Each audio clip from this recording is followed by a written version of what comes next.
അലോഷിയോട് കൂടെ പറയാനുള്ള ഒരു കാര്യം, ഏഷ്യാനെറ്റ് അടക്കം ഇപ്പൊ നടത്തിക്കൊണ്ടിരിക്കുന്ന പ്രവർത്തനം അത് നിഷ്കളങ്കമാണ് എന്ന് ഞങ്ങൾ കരുതുന്നു. വിദ്യാർത്ഥി സംഘടനാ പ്രവർത്തനം എന്തോ അപരാധമാണ് എന്ന ചിത്രീകരണം പൊതുസമൂഹത്തിനകത്തെ സ്ഥാപിക്കുന്നതിന് വേണ്ടിയിട്ടുള്ള ലക്ഷ്യം നിങ്ങൾക്ക് അത് ഈ ഘട്ടത്തിൽ SFIയുടെ നെഞ്ചത്താണ് കയറുന്നത് എന്ന് കരുതി നിങ്ങൾ കൈയടിക്കേണ്ടതില്ല. നാളെ അത് നിങ്ങളുടെ നെഞ്ചത്ത് സംഭവിച്ചിട്ടുണ്ടല്ലോ. കേരളത്തിലെ ക്യാമ്പസുകൾ ആവർത്തിച്ചു പറയുന്ന മതനിരപേക്ഷ രാഷ്ട്രീയണ്ട്. എന്നിട്ട് ഏഷ്യാനെറ്റ് ഉൾപ്പെടെയുള്ള മാധ്യമ സ്ഥാപനങ്ങൾക്ക് സംഘപരിവാരത്തിന് ക്യാമ്പസിനകത്ത് ഇടമൊരുക്കുക എന്ന രാഷ്ട്രീയ ഇതിങ്ങനെ വെറുതെ വിട്ടാ പറ്റില്ല. റോസപ്പ് പോലുള്ള കവിള എനിക്ക് കൊതിയായിട്ട് പാടില്ല.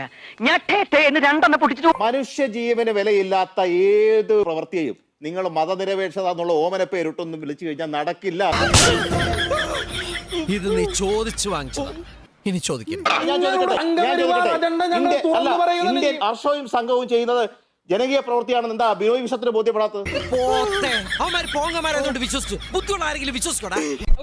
പറഞ്ഞല്ലോ, അതുമായി ബന്ധപ്പെട്ട് ഇന്നലെ തന്നെ ഞങ്ങളെ നിലപാട് പറഞ്ഞിട്ടുണ്ട്.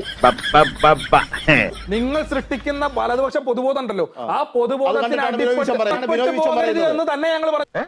ഇതിന് പറ്റിയ പേര് പോക്കർത്തരം. പറഞ്ഞു പോവുകയും ചെയ്തിട്ടുണ്ട്. നിങ്ങൾ ഇതിൽ നിന്ന് എണ്ണി മാറാനും നോക്കണം. നിങ്ങൾക്ക് അജണ്ട ഇല്ല എന്നും പറയണ്ട. നിങ്ങൾക്ക് അജണ്ട ഇല്ല ഇത് പണിയാവോ?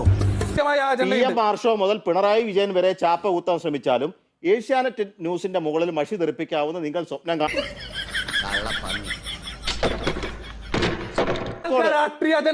കണ്ടല്ലോ, തത്സമയ വാർത്ത റിപ്പോർട്ട് ചെയ്ത അഖില നന്ദകുമാരെ നിങ്ങൾ പ്രതിയല്ലോ. ഒരു ഡിഫമേഷൻ കേസിൽ 120 അടക്കമിട്ട പോലീസിന് സുഖമോട്ടമായിട്ട് എങ്ങനെയാണ് FIR വരാൻ പറ്റുക?